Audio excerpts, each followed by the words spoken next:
Hello friends, I am Aprati. Welcome back to our channel plants space. आज हम share करेंगे ixora plant, जो कि एक ब्यूटीफुल फ्लावरिंग प्लांट है और सर्दियों में ये प्लांट ग्रोथ नहीं करता है, गर्मियों में और रेनी सीजन में काफ़ी अच्छी ग्रोथ करता है और फ्लावर्स भी देता है।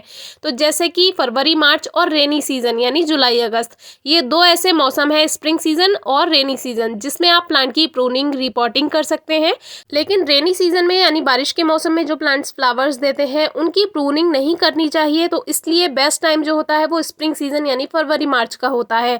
तो एक्सोरा प्लांट को आप फरवरी मार्च में ठीक कर लीजिए। फिर चाहे आपको रिपोर्ट करना है या उसको प्रूनिंग करनी है यानी कटिंग करनी है उस प्लांट की, तो अभी हम इसका पॉट चेंज करेंगे क्योंकि ये 8 इंचेस के पॉट में लगा हुआ है और गोल पॉट है। इसमें प्लांट्स बहुत अच्छी ग्रोथ नहीं कर पाते हैं, तो इसको दूसरा पॉट आज हम देने वाले हैं और थोड़ी सी इसकी प्रूनिंग भी कर देते हैं।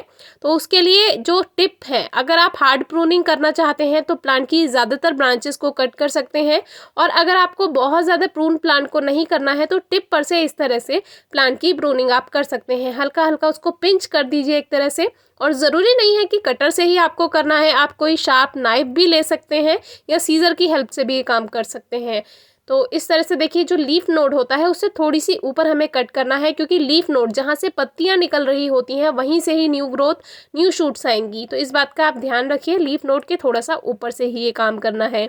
तो वैसे तो हल्का सा ही पिंच करना था प्लांट को, लेकिन फिर हमने जो भी इसमें एक्स्ट्रा ब्रांचेस थी, साइड से छोटी छोटी ब्रांचेस जो भी निकल रही थी उनको भी कट कर दिया, और जो हेल्दी ब्रांचेस थी केवल उनको ही रहने दिया। क्योंकि प्लांट में वैसे तो ज़्यादा ब्रांचेस होंगी तो ज़्यादा फ्लावर्स आएंगे, लेकिन हेल्दी ब्रांचेस का रहना भी ज़रूरी है। तो जितनी भी ये ब्रांचेस हैं आप देख सकते हैं सभी हेल्दी हैं। अब हम इस प्लांट को बाहर निकालेंगे पॉट से। जो गोल पॉट्स रहते हैं उसमें प्लांट्स की रूट्स फंस जाती हैं, बाहर निकालने में काफ़ी परेशानी होती है। चाहे वो बल्ब वाले प्लांट्स हो, जैसे कि आपने फुटबॉल लिली में देखा ही होगा, और उसमें मॉइस्चर भी काफ़ी समय तक होल्ड रहता है। तो उसमें जिन लोगों को सही से मॉइस्चर मेंटेन करना नहीं आता प्लांट्स में, काफ़ी परेशानी हो सकती है। तो कोशिश कीजिए प्लेन पॉट्स लीजिए। तो अब सॉइल मिक्सचर तैयार कर लेते हैं। 60% सैंडी सॉइल है, थोड़ी सी रेतीली मिट्टी, और इसमें गोबर की खाद 40% यानी काउडंग या वर्मी कंपोस्ट, जो भी फर्टिलाइजर है या कंपोस्ट है या किचन वेस्ट है, आप कोई भी फर्टिलाइजर ले सकते हैं इस तरह से।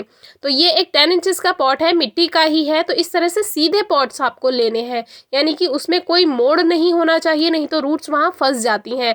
तो अब ड्रेनेज होल इसमें ठीक है, एक पत्थर रख देते हैं ड्रेनेज सिस्टम को अच्छा बनाने के लिए, और ये सॉइल मिक्सचर इसमें भर देते हैं। मिट्टी बहुत ज़्यादा कठोर है तो थोड़ा सा रेत, जो कि ग्रे सैंड होता है, जो कि हम घर बनाने में प्रयोग करते हैं, वो आप 2-4 मुट्ठी या 10% कम से कम सॉइल मिक्सचर में ऐड कर सकते हैं।